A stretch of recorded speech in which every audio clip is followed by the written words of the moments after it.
Cleared for takeoff, runway 08, wind 9 degrees, 2 meters per second. Clear for takeoff, runway 08, Zulu Kilo Bravo Alpha Zulu. We're rolling now. Thank you for a very good stay.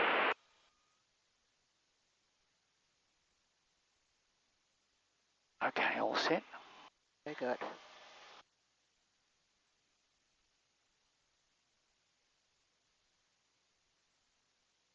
Full noise.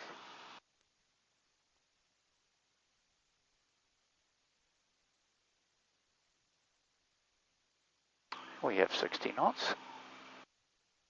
65, 70, coming off. Gear going up.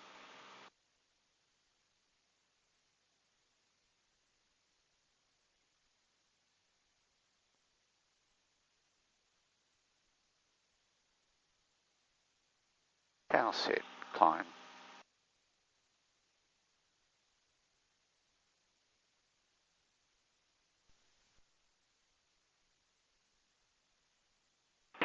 Zulu Kilo Bravo Alpha Zulu going approach now, and thank you for a very good visit to your lovely town. Zulu Kilo Bravo Alpha Zulu, bearing 89 degrees, climb to flight level 70 as filed, and report estimated time of ADALA. Stand by for time and climbing flight level 70. Zulu Kilo Bravo Alpha Zulu, route identified.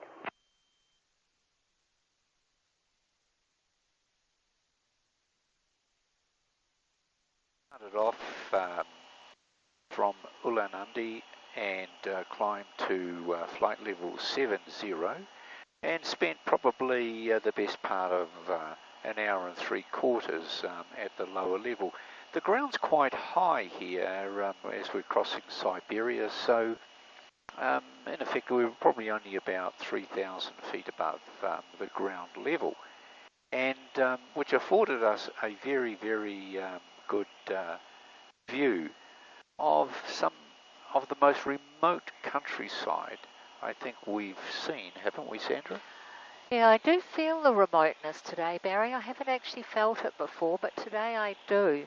There are not that many settlements around, but surprisingly we came across one rather large one with 3 airfields, and there's no indication of it on our map.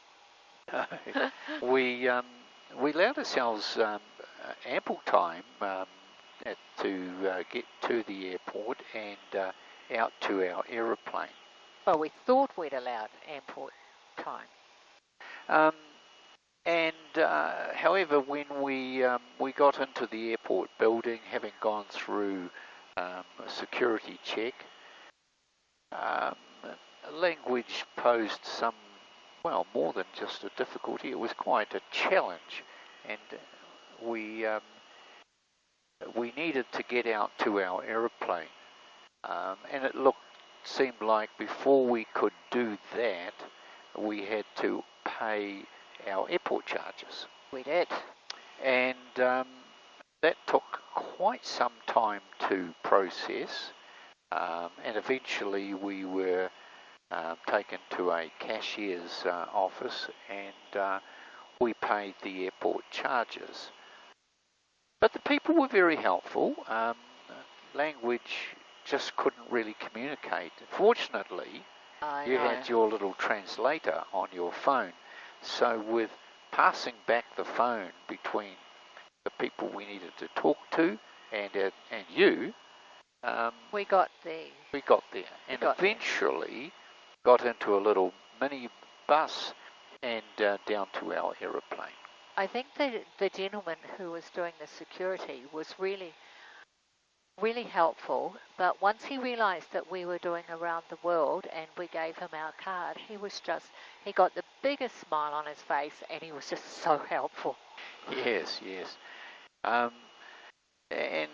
So that was all very interesting, and then whoops, yes, as you say, the key that we need to operate the aircraft and and the luggage compartment broke in the lock.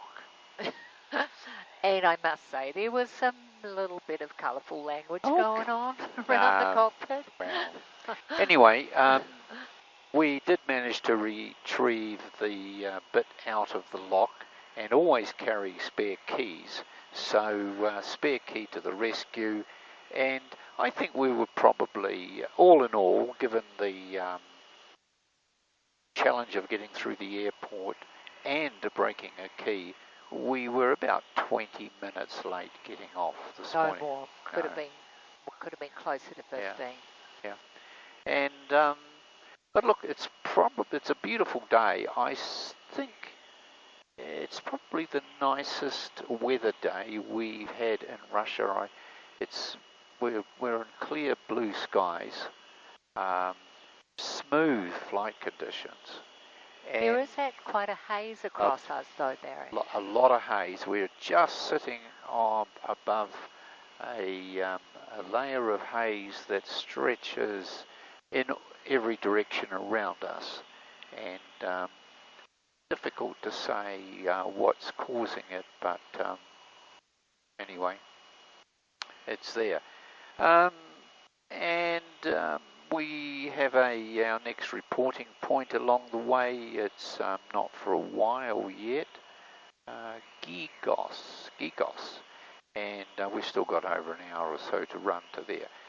Do get the feeling that we are not often out of radar contact, even although VHF comms sometimes might be a little bit mischievous. Looks like a mining settlement,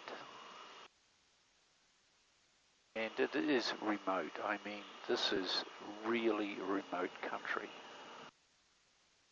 What I've noticed, Sandra, is that a lot of these remote settlements don't appear to have an airstrip.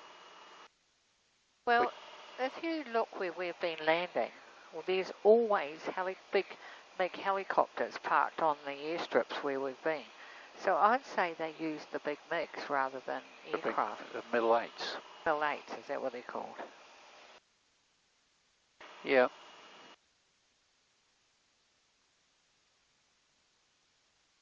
But I've noticed the odd patch of snow on the ground as we've been flying across here. One can only but imagine how cold this country would be in another couple of months' time as the winter takes hold. But it is remote. As far as the eye can see, it's remote country.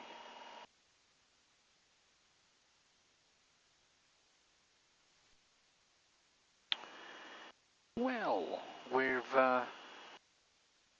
now approaching or flying around the top of China.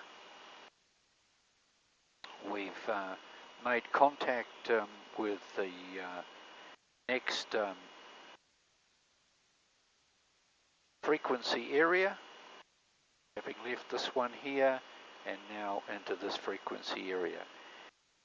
We come within maybe 15 miles of the Chinese border as we make our way around the top here and down to where our final destination is. We've had excellent communications on VHF with the controlling areas, and amazingly we're flying over this remote. I mean, it's just hard to believe how remote this Siberian landscape is. We seem to be going on a little bit about remote today, Barry, but I think it's really, really hitting us today, isn't it? Just well, it is. How vast the country is, Sandra. It's the remoteness is quite overpowering in a unexpected way. Okay, gears out and down locked green. Green. Mixture. Will be set.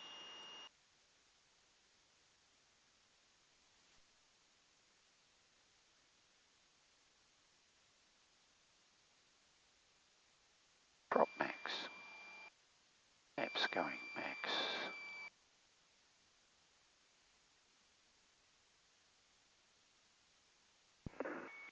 Zulu Alpha Zulu, runway 36, clear to land.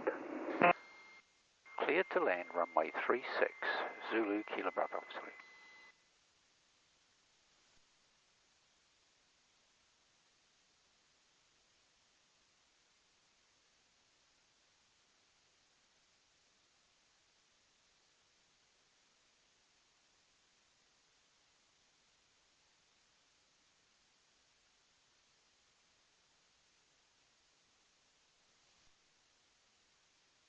Degrees on the ground here, so it's quite... Zulu Alpha Zulu, taxi to the left, continue with the marshaller, stand number 12.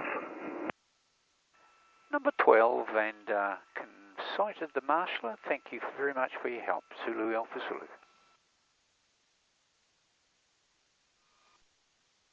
There's some people over there too with a Cessna.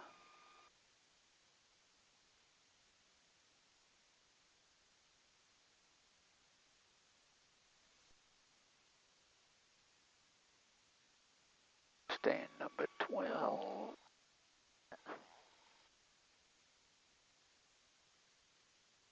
I'll be putting my jacket on.